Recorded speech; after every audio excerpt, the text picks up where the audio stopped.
பங்குனி மாசம் நல்ல இளவேணிற் காலம் பழனிக்கு வந்தா உன் தெய்வீக யோகம் பழனிக்கு வந்தா உன் தெய்வீக யோகம்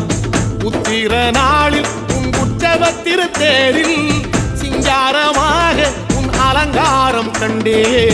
அலங்காரம் காண நான் ஆனந்தமானே கைலாசன் மகராசா உன் வாசல் வந்தேனே குளிரான பன்னீரால் அபிஷேகம் கண்டேனே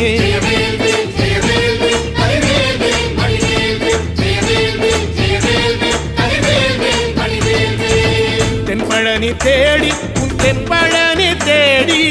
திருநீரு பூசி நான் ஓடோடி வந்தேன் திருநீரு பூசி நான் ஓடோடி வந்தேன்